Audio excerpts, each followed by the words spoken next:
The prototype. The prototype was just a boy once, long before he became Experiment 1006 and orchestrated the ultimate factory slaughter. His name was Oliver, a broken orphan whose childhood was shattered by unimaginable violence. So when Elliot Ludwig, the brilliant, grieving founder of Playtime Company, reached into the dark and adopted him, Oliver truly believed he'd finally found a savior, a father figure, at last for Ollie. But little did he know that love was never what Ludwig was looking for. Driven mad by the tragic death of his own daughter, Poppy, Ludwig used Oliver as a horrific test run. Oliver realized too late that he was never a son. He was just a disposable stepping stone for a mourning man. Betrayed by the one person he trusted most, the weeping child died somewhere on that operating table, and the prototype was born in his place. But here's the twist. Oliver kept his old child voice even after the transformation, and he used it on purpose, calling himself Ollie to trick Poppy and the player later on, making them believe he was still innocent. Also, you'll notice a very interesting detail if you look closely at the factory's old commercial tapes. There's a split-second frame where the prototype's mechanical face flashes on top of another child. This haunting visual is most likely a proof of the fact that Oliver was a living, breathing human child before he was turned into a laboratory rat. Poppy. Poppy is patient zero, in a sense that everything traces back to her. Her end was actually the beginning of it all. She was a real little girl named Poppy Ludwig, born in 1949 and adopted by Elliot Ludwig, the man who ran Playtime Company. Growing up, she wasn't like other kids running around outside. Her whole world was the factory. She'd spend her free time exploring the halls, obsessing over her father's toy inventions, and even wrote in her diary about her father's business plans. To her, Elliot was basically a hero. But that happiness didn't last. Sometime around the 1960s, when Poppy was only about 11 years old or so, she died. And that moment broke Elliot completely. He couldn't accept losing her, so he turned to something no father should ever turn to. He started experimenting, trying to figure out if a human soul could survive inside an artificial body. Before he dared touch his daughter's body, he needed a test run first. That test run was no one other than Oliver, who later became the prototype. Once that experiment worked, Elliot used Poppy's own remains and transferred her soul into a porcelain doll, making her the very first living toy Playtime Company ever created. The Doctor. The Doctor was once a boy named Harley Sawyer, a brilliant kid stuck in a rough home life. Elliot Ludwig noticed his talent early and brought him into the factory's Young Geniuses program. But Elliot soon saw a problem. Harley didn't care about people. He was more concerned with just proving himself. So Elliot expelled him, and that rejection destroyed Harley. But he still swore to take revenge on Elliot and everything he loved. Years later, Harley came back as a certified neuroscientist, and Playtime Co. hired him to run their secret experiments. This time, nobody was stopping him. He pitched the Bigger Bodies initiative, turning helpless orphaned kids into monsters. He was different from Elliot because he wasn't grieving. He was just doing it for the sake of ambition, obsession, and a complete disregard for human life. But eventually, his own recklessness went too far, causing a disaster that killed over 70 people. So the company did what it is best at. It betrayed him right back, ripping him out of his human body and locking his brain into a digital machine forever. Yarnaby. Yarnaby wasn't always a giant lion. Before all that, he was just a lonely kid named Quinn Navidson, living in the factory's orphanage. Quinn was different from the other orphans. He was creative, colorful, always dyeing his hair in rainbow streaks. And as different kids get bullied, Quinn also got mocked constantly, so he learned to hide. It went to such an extreme that he purposely started failing his evaluations just to avoid being noticed by the staff. But one man did notice, and he was Dr. Harley Sawyer. Sawyer figured out Quinn was way smarter than he showed, and instead of forcing it out of him, he manipulated him by playing the role of his mentor. He praised Quinn, encouraged him, gave him the attention he'd been starving for. And voila, it worked. Quinn opened up and started excelling. But he unknowingly made one mistake. He grew close to the factory's security guards. Sawyer naturally couldn't stand that because he wanted Quinn all to himself. So Sawyer isolated him completely, then handed him over to the Bigger Bodies Initiative. Just like that, Quinn became Experiment 1166, a 7-foot lion with a yarn mane matching his old rainbow hair. This transformation tragically wiped out his mind. He lost his intelligence, his memories, and everything that made him Quinn. CatNap. CatNap's story starts as a 7-year-old scared little boy named Theo Grambel. He was lonely, quiet, and desperate for someone to actually pay attention to him. So when a strange voice started talking to him from a vent under his bed, Theo thought his prayers had been answered. However, that voice belonged to the prototype, and slowly he became the only friend Theo trusted. Of course, nothing about that friendship was real. The prototype convinced Theo to steal equipment and break open a dangerous security door, all so they could escape together. Being just a kid, Theo messed it up and got horribly electrocuted. Instead of letting him die, the prototype dragged his broken body straight to the scientists. That's when Theo became CatNap. Bron wasn't kidnapped or forced into this mess like the others. He was an adult employee named Thomas Clark, and approximately at the age of 59, he got diagnosed with terminal lung cancer. Facing a slow, painful death, Thomas was desperate for any way out, so he volunteered for the Bigger Bodies Initiative experiment, which was basically a chance to transfer his mind into an immortal body. But the surgery didn't save him and ended up trapping him. Thomas woke up as a red dinosaur, and his mind was completely shattered. He couldn't understand time, space, or even who he was anymore. To make things worse, another experiment, Boxy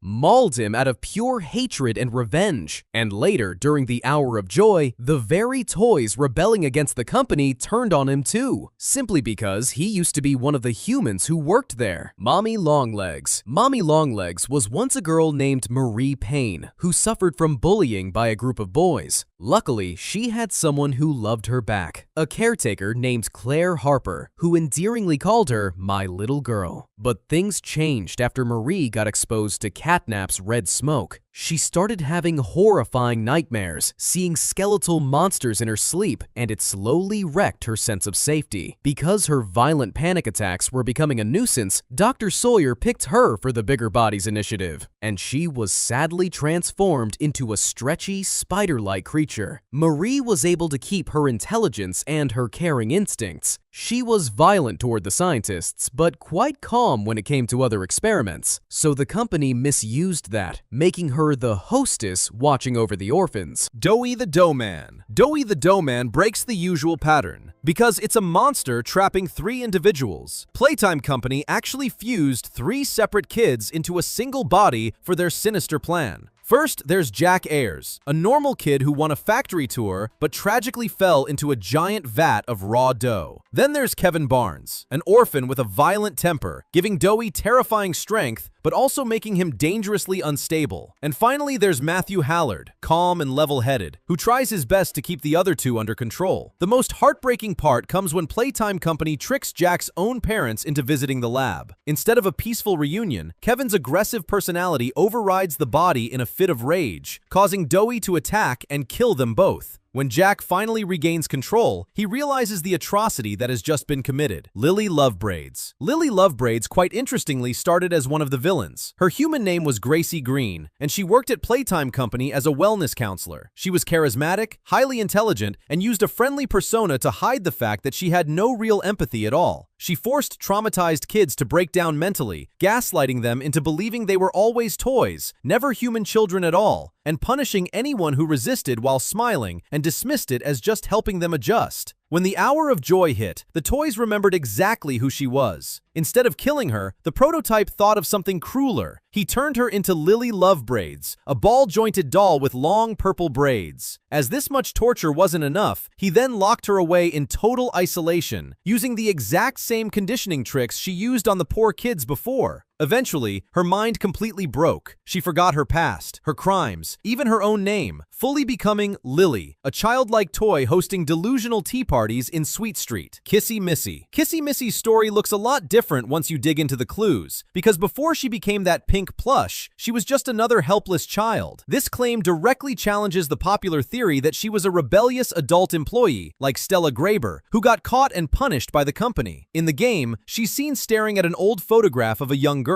and it's heavily implied that the kid is her former human self. Her fragile and protective personality makes a lot more sense keeping this context in mind. The panic she shows near the orphanage, the gentle way she acts compared to other monsters, all of it could trace back to trauma because of play care. Additionally, it could explain her behavior during the Hour of Joy as well. Even though she participated in killing alongside the others, she seemed reluctant, and at one point, you could also see some sort of regret. This sense of lingering humanity is exactly why she later aligns herself with Poppy and the player. At last, instead of continuing down the prototype's path of mindless bloodshed, she actively chooses cooperation. Huggy Wuggy. Huggy Wuggy is actually one of the trickiest monsters to cover, because, officially, nobody knows who he really was. In the actual game, there's no confirmed name, no employee file, nothing. He's simply Experiment 1170, and that's it. But according to widely circulated, unconfirmed theories, we do know a few things about his lore. The most popular one centers on a boy named Jeremy Hartman. In a real, in-game tape, a couple tries to adopt an orphan named Jeremy, only to be told he's already been pulled into testing. Fans connected him to Huggy after noticing that when Huggy briefly escaped the facility in 1992, he didn't attack anyone. He just stood outside a suburban house, which many believe belonged to the Hartman family. And it's almost like some buried human memory pulled him there. There's also an older theory that Huggy Wuggy was an adult employee who tried to expose the company's secrets, only to get caught and transformed as punishment. This theory was popular early on, but it lost traction as later chapters focused more on orphans becoming the experiments. Neither theory is confirmed, and Huggy's identity remains one of the franchise's biggest unsolved mysteries.